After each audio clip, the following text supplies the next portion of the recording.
हिमालय में बसा उत्तराखंड देवभूमि के नाम से जाना जाता है, देवताओं की भूमि। ये नाम इस क्षेत्र की गहरी आध्यात्मिक गूंज को दर्शाता है, जो प्राचीन मंदिरों और पवित्र स्थलों का घर है। इनमें 4 धाम यात्रा का विशेष स्थान है, जो सदियों से तीर्थयात्रियों को आकर्षित करती रही है। ये तीर्थयात्रा आपको 4 पूजनीय धामों यमुनोत्री, गंगोत्री, केदारनाथ और बद्रीनाथ तक ले जाती है। प्रत्येक स्थल हिंदू पौराणिक कथाओं और आध्यात्मिक नवीनीकरण के अवसर की एक अनोखी झलक पेश करता है। यह यात्रा स्वयं उतनी ही महत्वपूर्ण है जितनी की मंजिल। जैसे ही आप ऊबड़-खाबड़ पहाड़ी रास्तों से गुजरते हैं, आप लुभावनी सुंदरता से घिरे होते हैं। बर्फ से ढकी चोटियां आसमान को छूती हैं, हरी भरी घाटियां जंगली फूलों से खिल उठती हैं, हवा में बहती नदियों की आवाज गूंजती है। यह आश्चर्यजनक प्राकृतिक पृष्ठभूमि 4 धाम यात्रा के आध्यात्मिक अनुभव को और बढ़ा देती है। 4 धाम यात्रा केवल एक तीर्थ यात्रा नहीं है, यह परिवर्तन की यात्रा है। यह आपके भीतर के आत्म से जुड़ने का मौका है। यह दुनिया के सबसे खूबसूरत कोनों में से एक में ईश्वर का अनुभव करने का अवसर है। हमारी यात्रा यमुना नदी के उद्गम स्थल यमुनोत्री से शुरू होती है। यहाँ विशाल बंदरपूर्ण चोटी के बीच देवी यमुना को समर्पित मंदिर है। उन्हें सूर्य देव की पुत्री और मृत्यु के देवता यम की बहन के रूप में पूजा जाता है। किंवदंती है कि यमुना के बर्फीले पानी में स्नान करने से पाप धुल जाते हैं और मृत्यु के बाद शांति मिलती है। मंदिर पहुंचने से पहले तीर्थयात्री जानकी चट्टी पर गर्म पानी के झरनों में डुबकी लगाते हैं। माना जाता है कि यहाँ के पानी में औषधीय गुण होते हैं। मंदिर अपने आप में एक साधारण संरचना है, जिसे जयपुर की महारानी गुलेरिया ने 19वीं शताब्दी में बनवाया था। अंदर देवी यमुना की काली संगमरमर की मूर्ति एक दिव्य आभा बिखेरती है। यमुनोत्री का एक अन्य आकर्षण सप्तऋषि कुंड की यात्रा है, जो यमुना नदी का वास्तविक स्रोत है। यह हिमनद झील 4421 मीटर की ऊंचाई पर स्थित है और यहाँ तक पहुँचने के लिए एक चुनौतीपूर्ण चढ़ाई करनी पड़ती है। सप्तऋषि कुंड के मनमोहक दृश्य और शांति की अनुभूति प्रयास को सार्थक बनाती है। यमुनोत्री 4 धाम यात्रा का पहला पड़ाव है, जो आध्यात्मिकता और प्राकृतिक वैभव से भरी यात्रा का स्वर सेट करता है। इसके बाद हम पवित्र गंगा नदी के उद्गम स्थल गंगोत्री पहुंचते हैं। यह पवित्र स्थल 3048 मीटर की ऊंचाई पर बसा है, जो ऊंची ऊंची चोटियों से घिरा हुआ है। हिंदू पौराणिक कथाओं के अनुसार राजा भगीरथ ने मां गंगा को स्वर्ग से पृथ्वी पर लाने के लिए यहाँ घोर तपस्या की थी।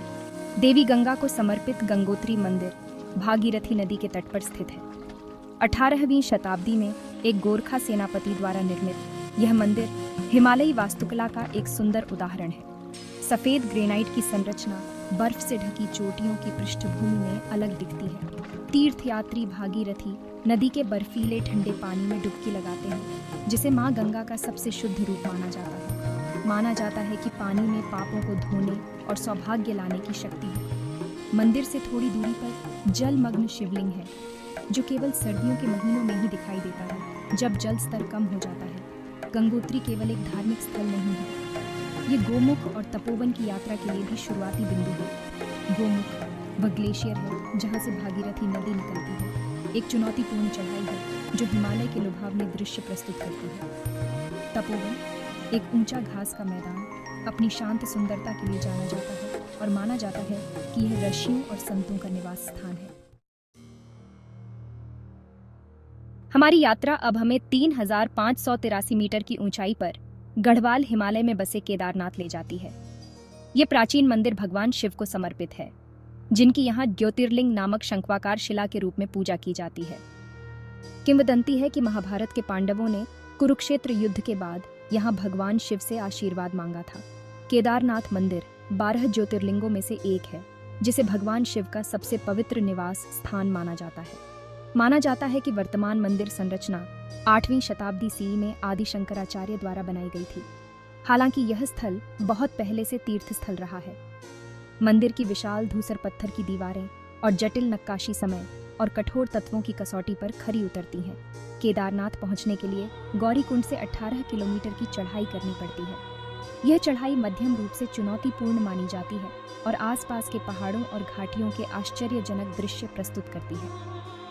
केदारनाथ की यात्रा शारीरिक सहन शक्ति की परीक्षा जितनी है, उतनी ही आध्यात्मिक अनुभव भी है। अपनी दुर्गमता के बावजूद केदारनाथ हर साल हजारों तीर्थयात्रियों को आकर्षित करता है। इस क्षेत्र की लुभावनी प्राकृतिक सुंदरता के साथ मिलकर मंदिर की आध्यात्मिक आभा इसे वास्तव में अविस्मरणीय अनुभव बनाती है। हमारा अंतिम गंतव्य 3133 मीटर की ऊंचाई पर अलकनंदा घाटी में बसा बद्रीनाथ है। यह पवित्र स्थल भगवान विष्णु को समर्पित है, जिनकी यहाँ बद्री नारायण के रूप में पूजा की जाती है। बद्रीनाथ मंदिर 108 दिव्य देशमों में से एक है। माना जाता है कि वर्तमान मंदिर संरचना 8वीं शताब्दी ईस्वी में आदि शंकराचार्य द्वारा बनाई गई थी। मंदिर का चमकीले रंग का अग्रभाग अपनी विशिष्ट शंक्वाकार छत के साथ बर्फ से ढकी नीलगिरी चोटियों की पृष्ठभूमि में अलग दिखाई देता है। तीर्थयात्री प्रार्थना करते हैं और अच्छे जीवन और मोक्ष के लिए आशीर्वाद मांगते हैं। यह मंदिर अखिल भारतीय आदि शंकराचार्य द्वारा स्थापित 4 मठों में से एक है। फूलों की घाटी, यूनेस्को की विश्व धरोहर स्थल, मानसून के मौसम में अल्पाइन फूलों के अपने आश्चर्यजनक प्रदर्शन के लिए जानी जाती है। भाग 6। पवित्र नदी गंगा। उत्तराखंड की कोई भी तीर्थयात्रा पवित्र गंगा नदी को नमन किए बिना पूरी नहीं होती है। हिंदुओं द्वारा गंगा मैया के रूप में जानी जाने वाली नदी को पवित्रता का अवतार माना जाता है और एक देवी के रूप में पूजा जाता है। गंगा गंगोत्री ग्लेशियर से निकलती है और राज्य से होकर बहती है, अपनी भूमि और लोगों का पोषण करती है। गंगा का आध्यात्मिक महत्व हिंदू पौराणिक कथाओं के साथ गहराई से जुड़ा हुआ है। ऐसा माना जाता है कि गंगा में स्नान करने से पाप धुल जाते हैं और सौभाग्य की प्राप्ति होती है। नदी ब्रह्मा, विष्णु और शिव सहित कई देवी देवताओं से भी जुड़ी है। 4 धाम यात्रा आपको गंगोत्री में गंगा के उद्गम स्थल तक ले जाती है और यात्रा के दौरान इसके मार्ग का अनुसरण करती है। पहाड़ों से होकर बहती गंगा का नजारा इस क्षेत्र में व्याप्त दिव्य उपस्थिति की याद दिलाता है। भाग 7। अपनी तीर्थ यात्रा पर आश्रय खोजना। 4 धाम यात्रा शारीरिक और आध्यात्मिक रूप से मांगलिक यात्रा है। सौभाग्य से मार्ग में कई धर्मशालाएं और गेस्ट हाउस हैं जो तीर्थयात्रियों के लिए आरामदायक और किफायती आवास प्रदान करते हैं।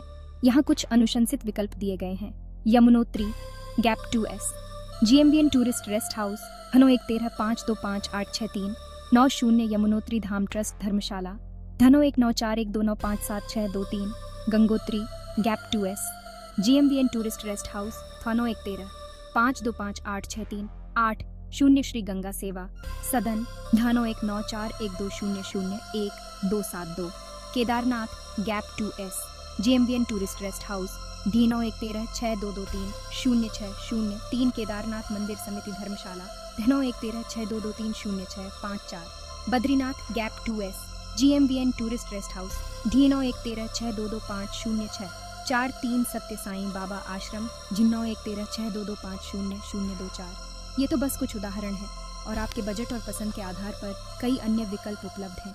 विशेष रूप से पीक सीजन के दौरान अपने आवास को पहले से बुक करा लेना उचित है। भाग 8। दिव्य गंतव्य तक पहुंचना। उत्तराखंड सड़क, रेल और हवाई मार्ग से अच्छी तरह जुड़ा हुआ है। निकटतम हवाई अड्डा देहरादून में जॉली ग्रांट हवाई अड्डा DED है।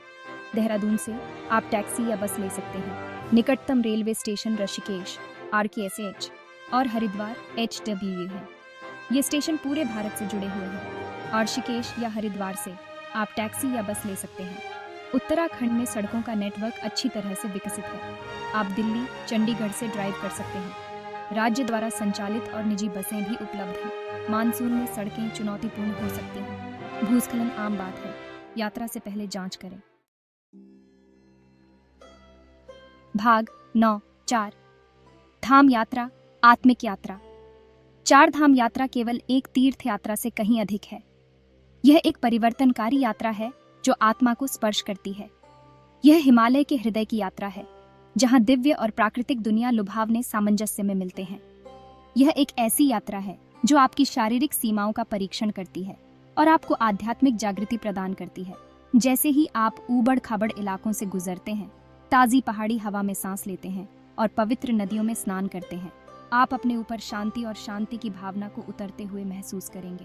प्राचीन मंदिर अपने समृद्ध इतिहास और पौराणिक कथाओं के साथ आपको उस समय में ले जाएंगे जब देवी देवता पृथ्वी पर विचरण करते थे, और हिमालय की लुभावनी सुंदरता आपकी आत्मा पर एक अमिट छाप छोड़ेगी। 4 धाम यात्रा एक ऐसी यात्रा है जो आपके घर लौटने के बाद भी लंबे समय तक आपके साथ रहेगी। यह एक ऐसी यात्रा है जो आपको अधिक सार्थक और पूर्ण जीवन जीने के लिए प्रेरित करेगी।